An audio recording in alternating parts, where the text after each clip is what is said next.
کہ عوام الناس کے اندر بہت ساری ایسی چیزیں ہیں جو بالکل غلط مشہور ہیں. مثال کے طور پر ہمارے ہاں یہ مشہور ہے کہ خنزیر کا نام لیا جائے انسان جو ہے اس کا وضو ٹوٹ جاتا ہے, وہ ناپاک ہو جاتا ہے, زبان بھی ناپاک. بعض لوگ پتہ نہیں کیا کیا کہتے ہیں. یا اس طرح جو موضوع واقعات مشہور ہیں جس طرح حضرت سیدنا بلال رضی اللہ تعالیٰ عنہ یا آقا نامدار سیدنا سرور کائنات صلی اللہ علیہ وسلم, آپ کی ذات مبارک کے حوالے سے وہ آپ کی ذات پر کوڑا پھینکنے والی جو عورت تھی اس حوالے سے. تو ان غلط اور موضوع واقعات جو کہ مشہور ہو چکے ہیں, اس حوالے سے ہمیں عوام الناس تک کس طرح آگاہی دینی چاہیے؟ دراصل بات یہ ہے کہ جس طرح وہ روایات کے اندر یہ بات آپ کو ملے گی, آپ کسی کو اچھی بات سکھائیں, کوئی اچھا کلمہ سکھا دیں, کوئی اچھی بات سکھا دیں, جب تک وہ آپ کی اس اچھی بات پر, ہر وہ بات جو ایک دین اسلام کے دائرے کے اندر موجود ہو, تو جتنے لوگ اس پر عمل کرتے رہیں گے بتلانے والے کو اس کا ثواب ملتا رہے گا, یہ دنیا میں بھی اور بعد از وصال بھی, صدقہ جاری اس کے لیے بن جائے گا. اسی طرح اگر بغیر تحقیق کے کسی بندے نے مذہب اسلام کا لبادہ اوڑھ کر اس نے اسلام کے اندر کوئی ایسی بات اپنی ہی جانب سے جس کی تصریحات آپ کو فقہ کی کتابوں کے اندر نہیں ملتی یا قرآن و حدیث کے اندر جس بات کی اجازت نہیں ہے, اور ایک شخص اپنی جانب سے تشریح کر کے کوئی مسئلہ ایسا وہ عوام کے اندر پھیلا رہا ہے, اب جتنے لوگ اس غلط مسئلے پر عمل کرتے رہیں گے اس سب کا جو بوجھ ہوگا گناہوں کا وہ اس شخص پر آئے گا جس نے اسلام کے لبادہ اوڑھ کر دین اسلام کے اندر اپنی طرف سے کوئی غلط مسئلہ لوگوں تک پہنچایا. اب دیکھیں یہ بڑی مشہور بات ہے کہ خنزیر کا نام لینے سے, ہم نے تو یہاں تک سنا بھی 40 دن ایمان رخصت ہو جاتا ہے. اللہ قرآن نے اس کی وضاحت بیان, انما حرم علیکم المیتۃ والدم ولحم الخنزیر, یہ خنزیر کا لفظ اب قرآن حکیم کے اندر موجود ہے. اب تراویح میں ائمہ حضرات پورا قرآن پڑھتے ہیں اور لوگ سماعت بھی کرتے ہیں, تو اب کیا مطلب وضو امام کا ٹوٹا تو پھر اقتداء کرنے والوں کی نمازوں کا کیا بنے؟ اور پھر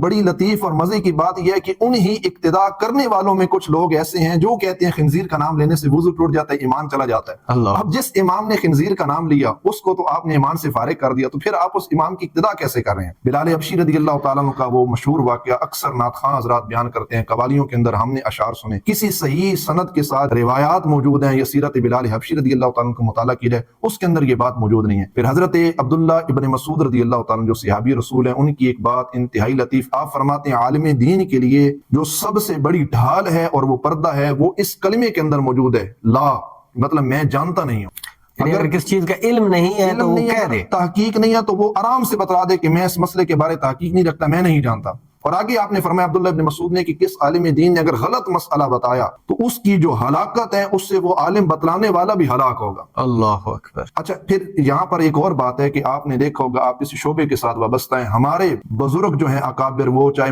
محدثین ہو, مفسرین ہو, متکلمین ہو, محققین ہو, دین اسلام کے معاملات میں یا فقہاء ہو, جب کچھ غلطی اس طرح پیش آتی ہے تو وہ فوراً رجوع کرتے ہیں, تحریریں ان کی موجود ہیں, تصانیف کے اندر یہ باتیں موجود ہیں. اب سوشل میڈیا کا دور ہے, آپ سوشل میڈیا پہ ان باتوں کو دیکھ لیتے ہیں, لیکن ایسا بندہ جس نے غلط بات عوام میں بتلائی اور پھر وہ رجوع نہیں کرتا اور اس بات پہ ڈٹ جاتا ہے, تو اس کو سبق سیکھنا چاہیے کہ جب بڑے بڑے رجوع کر لیتے ہیں تو ہمیں بھی رجوع کرنا چاہیے. رجوع کرنے میں عزت ہے, غلطی مان لینے میں عزت ہے, غلطی پر ڈٹ جانے کے اندر عزت نہیں ہے, بلکہ یہ اپنے لیے ہلاکت ہے, اس دنیا میں بھی, قبر میں بھی اور آخرت.